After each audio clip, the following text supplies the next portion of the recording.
بسم اللہ الرحمن الرحیم الحمد للہ رب العالمین والصلاة والسلام علی اشرف الانبیاء والمرسلین نبینا محمد وعلی آلہ وصحبہ اجمعین۔ ناظرین السلام علیکم ورحمۃ اللہ وبرکاتہ۔ آؤ قرآن اور نماز سمجھیں، اس کے 10ویں سبق کے لیے میں آپ کو خوش آمدید کہتا ہوں۔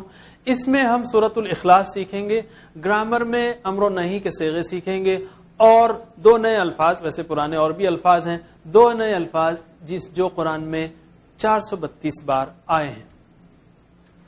ہم شروع کرتے ہیں سورۃ الاخلاص سے۔ سورۃ الاخلاص ابتدائی مکی سورت ہے، اس کا نام ہے اخلاص، یعنی جو کوئی اس کو سمجھ کر پڑھے گا اور اس پر ایمان لائے گا تو اس کا عقیدہ خالص ہو جائے گا۔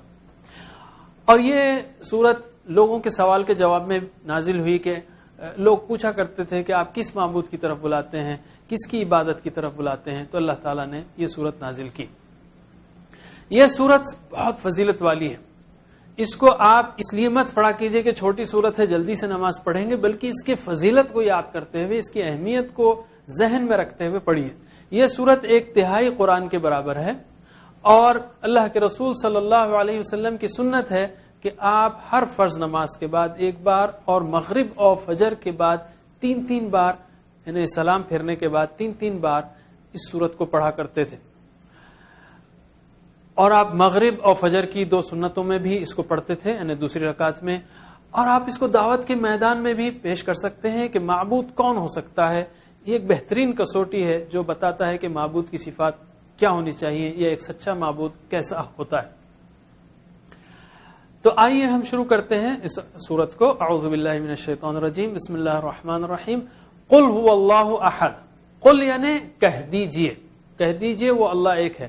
تو قل کا مطلب ہے کہہ دیجئے، قرآن میں سینکڑوں بار آیا ہے قل کا مطلب ہے کہہ دیجئے۔ ہوا یعنی وہ اللہ، وہ اللہ ہے، هو اللہ، وہ اللہ ہے۔ احد یعنی ایک ہے، اکیلا ہے۔ احد پازیٹیو معنوں میں صرف اللہ تعالیٰ کے لیے استعمال ہوتا ہے۔ احد یعنی ایک ہے، یہ اکیلا ہے، اس کا کوئی دوسرا نہیں ہے۔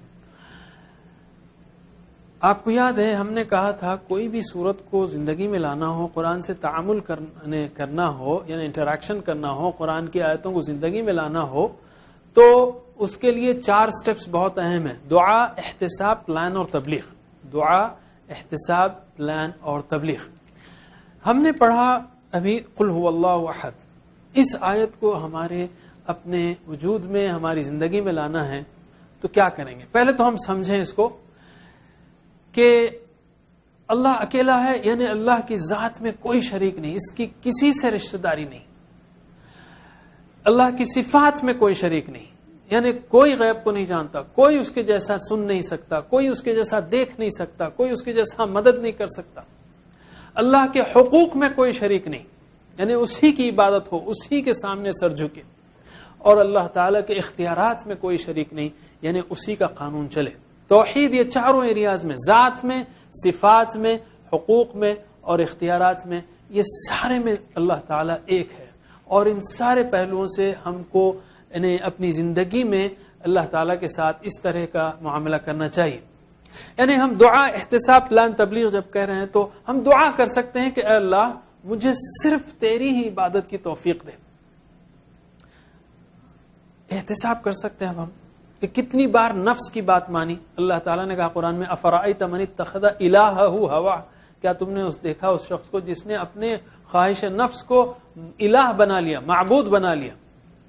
کتنی بار نفس کی مانی، کتنی بار شیطان کی مانی۔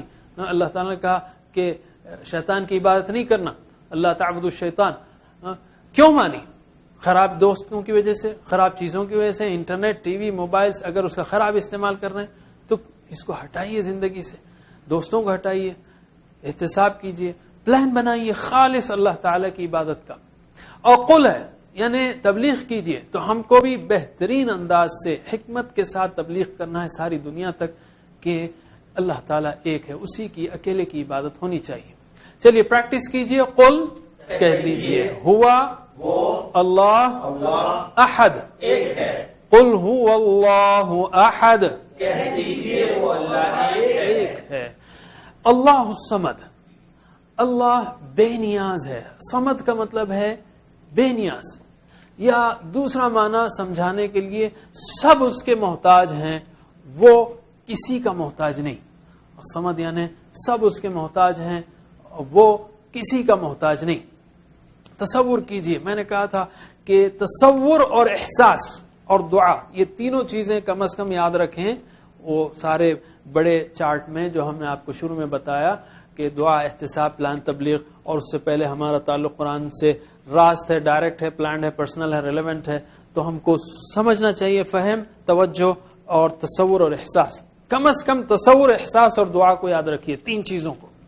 تو اللہ الصمد, تصور کیجئے کہ ساری مخلوقات, سارے انسان اسی کے کرم سے زندہ ہیں, اسی سے بھیک مانگ رہے ہیں, اور وہ سب کی ضرورتوں کو پورا کر رہا ہے, وہ کسی کا محتاج نہیں. ہم اس پہ یہ بھی دعا کر سکتے ہیں ایک پہلو سے کہ اے اللہ تو میری ضرورتوں کو آج تک پورا کرتا آ رہا ہے, آگے بھی کرتا رہے. اے اللہ مجھے صرف تیرا محتاج رکھ, کسی اور کا محتاج نہ رکھ.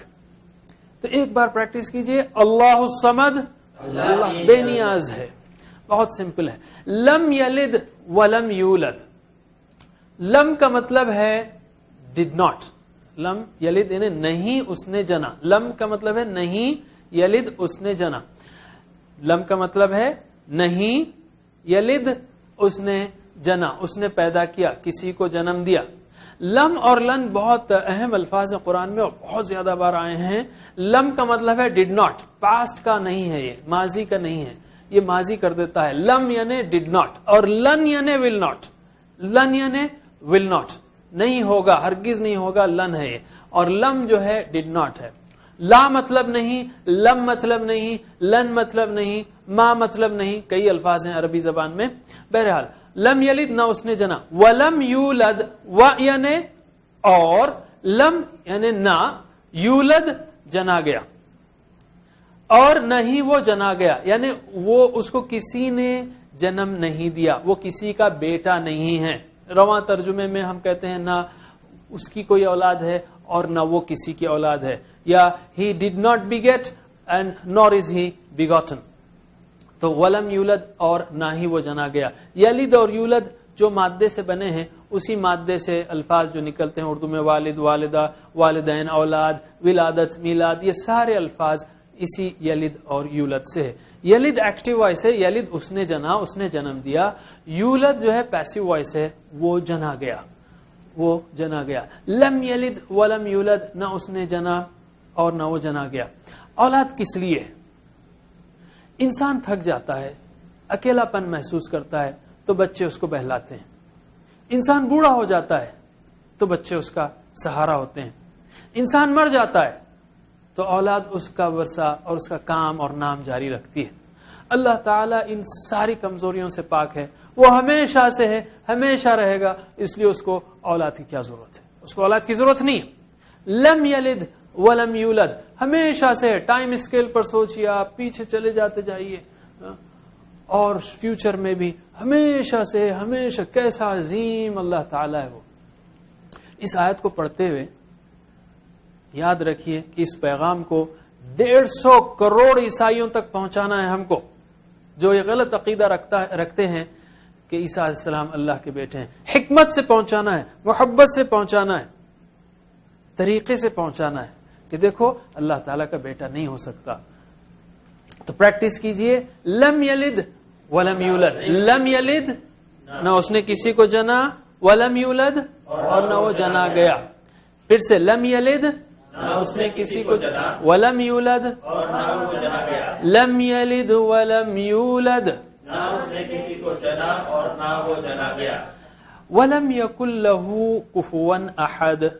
و یعنی اور, لم یعنی نہیں, یکن ہے, ولم یکن اور نہیں ہے, ولم یکن اور نہیں ہے, ولم یکن اور نہیں ہے. لہو اس کا یا اس کے لیے, لہو یعنی اس کا. اس سے پہلے ہم نے سیکھا تھا لہو, لہم, لکا, لکم, لی, لنا. تو لہو اس کا یعنی اللہ تعالیٰ کا یا اس کے لیے, اور اس کی مثال بھی ہم نے سیکھی تھی, لکم دینکم ولی دین. لا مطلب لیے, لہو اس کا یا اس کے لیے. کفون ہمسر برابری کا، کفون ہمسر یا برابری کا. احد یہ اردو میں ہم کہتے ہیں کہ رشتہ طے کرتے وقت فقہ کا جو ہے گائیڈ لائن ہے، یہ مشورہ ہے کہ کفو کا خیال رکھا جائے، یعنی لڑکی کا خاندان لڑکے کا خاندان معاشی طور پر یا کلچرلی برابر ہوں تو دونوں میں نبھ سکتی ہے. تو کفو کا خیال رکھنا ہے ہمسری کا، برابری کا. تو کفو یعنی ہمسر برابری کا. احد یعنی کوئی. دیکھیے شروع میں تھا قل هو اللہ احد، کہہ دو وہ اللہ ایک ہے، وہاں پر مطلب تھا ایک، اور یہاں پر ہے ولم یکن لہ کفوا احد، کوئی اس کے جیسا نہیں. تو احد پازیٹو میں ایک اللہ کے لیے استعمال ہوتا ہے، نیگیٹو معنوں میں منفی معنوں میں کوئی کے معنوں میں استعمال ہوتا ہے، کسی کے لیے بھی کوئی. منفی معنوں میں یعنی کوئی نہیں ہے، ما فی احد کوئی نہیں ہے.